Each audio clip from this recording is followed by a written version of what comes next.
अनामिका रसोई में सभी के लिए नाश्ता बना रही थी। काफी लेट हो गया है। माँ के उठने से पहले मुझे नाश्ता बनाकर तैयार करना होगा, नहीं तो आज मेरी खैर नहीं। अनामिका इतना सोच रही थी कि तभी रसोई में उसकी सौतेली माँ आती है। क्या कर रही हो तुम अभी तक? तुमने नाश्ता ही नहीं बनाया? माँ बना रही हूँ, नाश्ता ही बना रही हूँ। कितनी बार कहा है तुझे सुबह समय पर उठकर और समय पर नाश्ता बना लिया कर, लेकिन तू है कि किसी की सुनती नहीं है। माँ बस नाश्ता बनने वाला है, आप टेबल पर पहुंचिए, मैं नाश्ता लेकर आती हूँ। अनामिका के इतना कहने पर उर्वशी गुस्से में होकर टेबल पर जाकर बैठ जाती है। तभी अनामिका नाश्ता बना ही रही थी कि तभी उर्वशी नाश्ते की टेबल पर जोर से हाथ मारकर कहती है, अरे कमबख्त, नाश्ता लेकर आएगी या नहीं? लगता है मुझे तेरे बाप की चमड़े की बेल्ट उठानी ही होगी। इतना सुनते ही अनामिका नाश्ता टेबल पर लगा देती है। उसके हाथ पैर कांपने लगते हैं। नहीं माँ, ऐसा मत करो, मैंने नाश्ता बना दिया है, आप नाश्ता कर लो। जैसे ही उर्वशी नाश्ता करने लगती है उसका मुंह जल जाता है, जिसके चलते वो गरम गरम नाश्ता अनामिका के ऊपर ही फेंक देती है। माँ, आपने क्या किया? माँ मेरे हाथ पैर जल रहे हैं माँ। बस इतना ही, अभी तो तेरा शरीर भी जलेगा। इतना कहते ही उर्वशी गर्मा गर्म दूध का गिलास अनामिका के ऊपर गिरा देती है, जिससे उसका शरीर जलने लगता है। माँ बहुत जल रहा है माँ। ये तो होना ही था, तूने इतना गरम गरम नाश्ता बनाकर मेरे सामने रख दिया। तेरी वजह से मेरी जुबान जल गई तो तुझे जलना तो पड़ेगा ही। उर्वशी इतना कह ही रही थी कि तभी अनामिका के पिता विनोद वहां पर आते हैं। अरे भाग्यवान, ये क्या कर रही हो तुम? सुबह सुबह तमाशा करना जरूरी था क्या? आपकी बेटी को तमाशा करवाने की आदत हो गई है। कितनी बार कहा है कि सही तरीके से सारे काम करे, लेकिन इसको मेरी बात शायद समझ ही नहीं आती। तो इसे घर से निकाल दो, मैं तुम्हारे लिए नौकरानी रखवा देता हूँ। नौकरानी की जरूरत नहीं है, यही काफी है। इसको तो मैं धीरे धीरे सुधार ही दूंगी, आप इसकी चिंता मत करो। आप नाश्ता करके ऑफिस जाओ। उर्वशी के कहने पर विनोद नाश्ता करता है और उसके बाद ऑफिस के लिए निकल जाता है। ऑफिस में पहुंचने के बाद अपने केबिन के अंदर वो उसको बंद करके विनोद फूट फूट कर रोने लगता है। हे भगवान, ये सब क्या हो रहा है मेरी बेटी के साथ? मैं चाह कर भी कुछ नहीं कर सकता। मेरी चालाक पत्नी ने सब कुछ तो अपने नाम ही करवा लिया है। मैं तो उसका जैसे कोई पालतू कुत्ता हूँ जो उसके लिए नौकरी करने यहाँ ऑफिस में आता हूँ।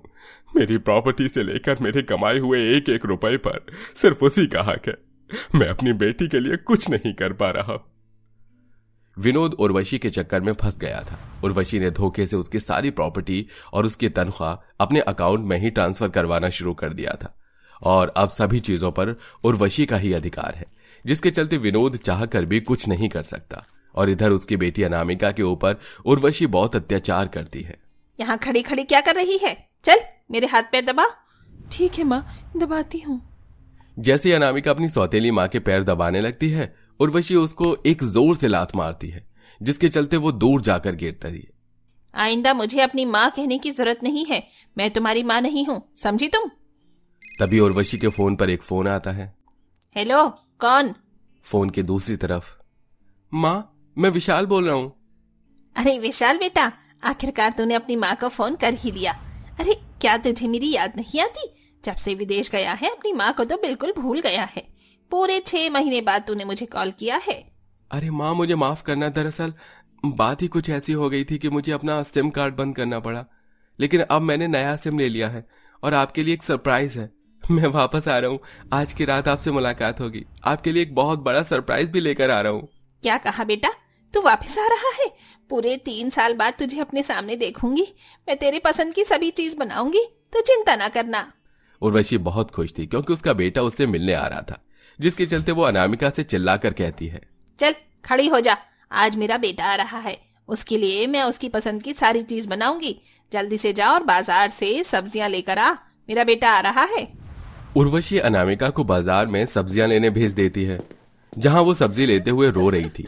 अभी सब्जी वाला भैया उससे पूछता है, अरे क्या हुआ, क्यों रो रही हो? अपनी किस्मत के लिए रो रही हूँ अंकल। मेरी सौतेली माँ मेरे ऊपर बहुत अत्याचार करती है। काश कि मेरी अपनी माँ जिंदा होती तो ये सब ना होता।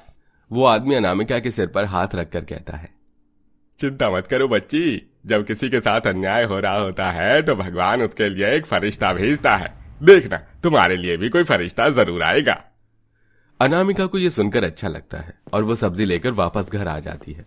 इधर उर्वशी उस सब्जी लेकर रसोई में चली जाती है और उसे घर की साफ सफाई करने के लिए कह देती है। घर का कोना कोना साफ रहना चाहिए और हाँ, मेरे बेटे का कमरा बिल्कुल साफ कर दे जाकर, उसमें जरा भी गंदगी नहीं होनी चाहिए। मेरे बेटे को धूल मिट्टी से एलर्जी है।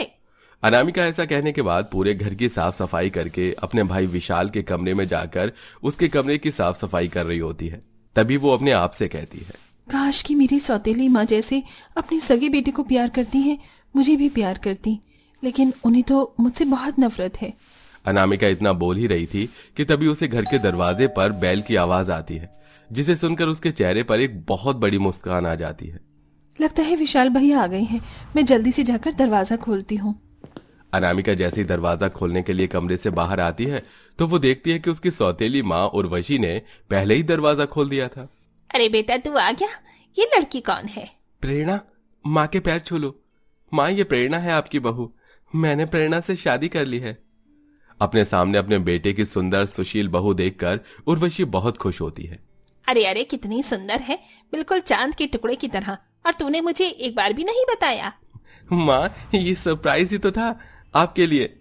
हाँ, आओ प्रेरणा, घर के अंदर आओ। प्रेरणा घर के अंदर आती है और उसे अपने सामने अपनी नंद अनामिका दिखाई पड़ती है। अरे, ये लड़की इतनी दूर क्यों खड़ी है? ये कौन है? अरे अरे, ये तो इस घर की नौकरानी है। माँ, आप फिर से शुरू हो गई। अरे ठीक है भाई, बता रही हूँ, ये मेरी सौतेली बेटी है। प्रेरणा जब बेचारी अनामिका की हालत देखती है तो उसे घर के सभी सदस्यों में और उसमें बहुत फर्क दिखाई देता है। जा अनामिका, रसोई में बहुत काम है, जाकर देख ले। उर्वशी के कहने पर अनामिका रसोई में जाती है, जहां वो गंदे बर्तन धोने लगती है। इधर उर्वशी अपने बेटे से बात कर रही होती है कि तभी प्रेरणा अपनी सास से कहती है, माँ जी, मुझे बहुत जोरों से प्यास लगी है। रसोई कहाँ है? मैं पानी खुद ले लूंगी। पानी पीना है? उस तरफ रसोई है, अगर तुम कहो तो मैं ही लेकर आ जाती हूँ। नहीं माँ जी, मैं ले लूंगी। प्रेरणा जब रसोई में जाती है तो वहां अनामिका आंखों में आंसू लिए बर्तन धो रही थी। प्रेरणा उसे बात करने की कोशिश करती है। अरे क्या हुआ, तुम बात नहीं करती हो क्या? मैं तुम्हारी भाभी हूँ, मैं तुम्हें पसंद आई या नहीं? आप बहुत सुंदर हो। इतना बोलकर अनामिका चुप हो जाती है। तभी बर्तन धोते हुए कांच का बर्तन उससे गिरकर टूट जाता है। वो रोते हुए प्रेरणा से कहती है, हे भगवान, ये क्या हो गया? कांच का बर्तन टूट गया। अब माँ मुझे नहीं छोड़ेंगी, मुझे बहुत मारेंगी। आप उनसे कुछ मत कहना, मैं आपके आगे हाथ जोड़ती हूँ। अरे तुम परेशान क्यों हो रही हो? एक कांच का बर्तन ही तो है, कोई कोहिनूर का हीरा थोड़ी है जो टूट गया। टूट गया तो टूट गया, दूसरा आ जाएगा। प्रेरणा को अपने आप से इतना प्यार से बात करते हुए देख अनामिका को बहुत अच्छा लगता है। अब जब भी अनामिका के ऊपर कोई बात आती तो प्रेरणा उसे संभाल लेती। तो वहीं दूसरी तरफ प्रेरणा भी देखती है कि उसकी सास अपनी सौतेली बेटी से बहुत बुरा बर्ताव करती है। बहुत ज्यादा पर निकल आए हैं तेरे। ये नया सूट किसने दिया तुझे? माँ, ये भाभी ने दिया था, मैंने उनसे नहीं मांगा। माँ जी, इस बेचारी के बाल छोड़ दो, इसकी कोई गलती नहीं है, ये तो मैंने ही इसको दिया था। अच्छा ठीक है, मुझे लगा इसने चोरी की है। चलो फिर मैं चलती हूँ, मुझे अभी किसी काम से बाहर जाना है। उर्वशी ऐसा कहकर वहां से चली जाती है। ये सब देखकर प्रेरणा विशाल से अनामिका की शादी की बात करती है। सुनो जी, मैं कह रही थी कि हमारी अनामिका शादी के लायक हो गई है।